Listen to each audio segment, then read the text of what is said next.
Hi, this is Marvelous Mark from the Author Up Show with your ROH review for February 18th, 2012. Coming to you for the Dew Burns Arena in Baltimore, Maryland.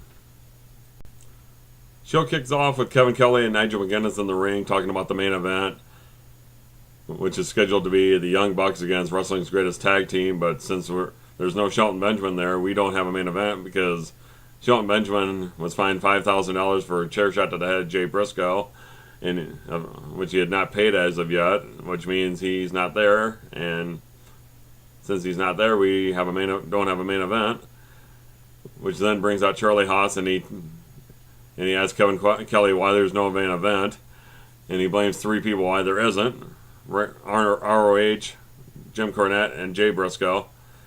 But he doesn't want to deprive the crowd of a main event because he's the best. He says he's the best wrestler in ROH, and he's that damn good. Well, I tell you what, you're committing gimmick infringement on God. I think he'd like to have a word with you. Which then brings out the Briscoe brothers, and they talk, and Jay talks about there's nothing between us, between air and opportunity. So if you're feeling froggy, you leap, bitch. And then finally Jim Cornette comes out, and he long story short, he makes the match between Mark Briscoe. It's between Mark Briscoe and Charlie Haas, with Jay Briscoe handcuffed to the ring post because Haas doesn't trust him. But oh wow. Then we have a promo with Eddie Edwards and Adam Cole talking about the 10th anniversary show, which is coming up on March 4th. And they're talking about their tag team match against Davey Richards and Kyle O'Reilly, which is scheduled to be the main event of the show. Well, I don't want to say these two guys can't talk, but if you were to go onto YouTube and look up and search for Eddie Edwards' greatest promos, well, good luck with that. And then we had the in-ring wrestling debut of Kevin Steen. Fuck the world, baby. He was taking on Andy Right Leg Ridge, but first they showed the run-in last week in the match between Matt Taven and Mike Mondo. But anyway, the match was really short. It was basically designed to get Steen over, and he did in a big way. Andy Ridge got in some offense, but Steen just wasn't selling for him. Anytime Ridge tried to do something, he basically either headbutted him in the face or whatever. But anyway, Steen got the win with the F6. But that wasn't all, because he went for the package pile driver, and then finally Steve Corino had to come to the ring. He was on commentary during the match, and he got in his face. And then finally Jimmy Jacobs comes out, and he attacks him from. He comes out to attack him, and then you had the big pull apart, and then finally Jacobs gets on the mic and he says he wants a match with him at the 10th anniversary show, between the two sickest guys in ROH history. So we'll see how that goes, but basically this match was to get Steen over, and there you go.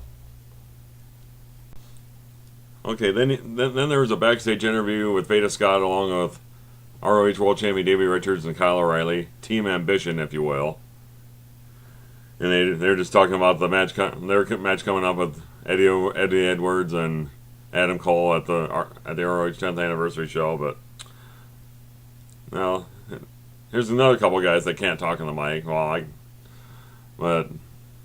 But they don't call. I don't call ROH the land of the vanilla midgets for nothing, folks. So next we come up to the tag team debut of diehard Eddie Edwards and Adam Cole against the unlikely team of Matt Taven and Mike Mondo, who were opponents last week. If you saw the show, well, basically this match was designed to get Edwards and Cole over as a tag team. And, well, Mondo and Taven had their problems. Mondo was basically trying to be the leader of the team. Well, actually, he was actually a World Tag Team Champion as part of the Spirit Squad, so kind of hard to take somebody seriously who's in the Spirit Squad. take that, tasteless one. But anyway, Mike Mondo is he's a more entertaining character in ROH than he ever was in WWE as part of the Spirit Squad. I mean, he calls himself the biggest man in ROH, and he's, I mean, that's kind of a you know, but he just does a. I mean, he's pretty entertaining. He's a pretty entertaining character, which is more than you can say for most of the people in ROH. Say for a few other people, but and he even did a Scott Steiner push-ups impression, which I thought that was really funny. But anyway, it was actually a decent match. I don't think Kevin Kelly knows a German suplex with a bridge when he sees it, because he didn't know what to call the move that was done by Adam Cole on Matt Taven at the end of the match. But anyway, it was a good match, and Edwards and Cole got the win. Oh, one thing I forgot to mention after the match, Mondo and Taven got into it, and Taven got a boot to the midsection after the match after they lost, and Mondo gave him the double arm DDT, shades of Mick Foley there. So it was, well, that kind of ended that segment. And then you had the Inside ROH segment. They touched on the match last week between the Briscoes and the House of Truth, where each team put up $5,000 of their own money. And the match ended in a disqualification. And they had an interview in the backstage area with the House of Truth, and the only guy in that group that can talk at all is Truth Martini, because Roderick Strong sure don't do it, and Michael Elgin must be like the strong silent type, because you don't hardly ever hear him talk either. But there is a reason why, and there's a reason why some wrestlers have managers, because they can't talk on their own. They have to have the mic. They have to have a mouthpiece for them.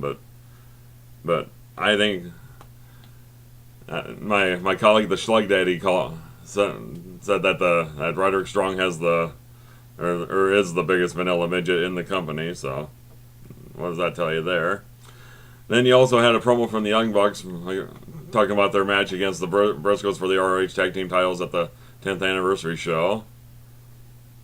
And then also he had a promo also with Jay Lethal. He was also talking about his match next week, which would be the main event of the show against Davey Richards for the ROH World Title. And then he was also talking about his match where he's going to defend the World TV title against the dominant male, Tommaso Ciampa, at the ROH 10th anniversary show. He's talking about that, and perhaps maybe he'll be defending the ROH World Title at that show, but we'll see what happens with that. And then you have an interview with Tommaso Ciampa along with Prince Nana and that lawyer type or investor or whatever the hell he is. But I'll tell you what, I'll tell you something about Tommaso Ciampa. If you're gonna have a guy go on an undefeated streak, for a long period of time, it's about time that they start giving him some better competition. It's about time they put him like in the World TV title hunt. And I think he's got a real good shot to win this match. It'll really legitimize him, and that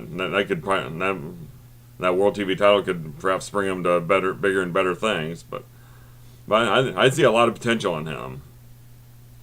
And then finally, they start talking about the Showdown in the Sun on March 30th and 31st.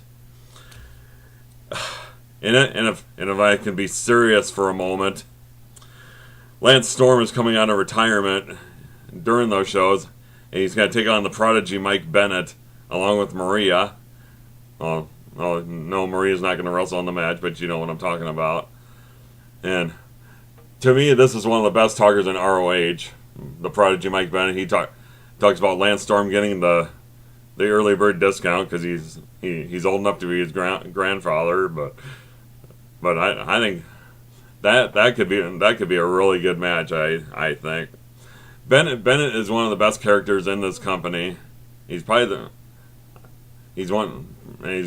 one of the best characters. He he can talk. He's got the look for it and everything. And you got Maria as his real life girlfriend. And I'll tell you what, ROH really needs more. They need more women in that company. I mean, yeah. Back around when ROH finally came back to TV, right when the Kings of Wrestling were going to WWE developmental, you had Sarah Del Rey with the Kings of Wrestling as the Queen of Wrestling, but that was the only woman you saw. You need more women in that company. Okay, and then finally we get to the main event of the evening, which was Charlie Haas against Mark Briscoe, with Jay Briscoe hooked up to the ring post. Actually, it was a decent match. Mark Briscoe got the win with a roll-up, but then after the match, Charlie Haas starts giving Mark Briscoe the business. He nailed him with a couple of Olympic slams, and then finally he ended up getting the key to the handcuffs, so Jay Briscoe couldn't do anything about it. He ended up getting a chair, and he blasted Mark Briscoe with a chair. And then finally he goes up to the announcing area, and he pulls out an envelope with $10,000. There's $5,000 for Shelton's fine, $5,000 for my fine. I had this plan all along. You Briscoes are dead. And obviously that must have been his plan all along, because that's what he said. But actually it's a good twist to the storyline. So I mean, it'll probably mean there'll probably be more matches between them, but otherwise it was a good segment. Okay, final thoughts on the show. I thought the Kevin Steen segment was good. I mean maybe the match wasn't so good, but hey, you get Kevin, anytime you get Kevin Steen on television, it's nice. And the main event match was pretty good. Other than that, otherwise a standard ROH show. It seems like they don't like the Shug Daddy has said times when he's done ROH reviews, that sometimes it seems like it's an ROH infomercial at times. You don't have enough matches, but in an hour time. But he did tonight. But otherwise it was decent. I mean, it wasn't too much to write home about, other than the Steen match and that other stuff. But anyway, just give me your thoughts down below, and subscribe up above if you haven't, if you're seeing my reviews for the first time. But anyway, this is Marvelous Mark signing off.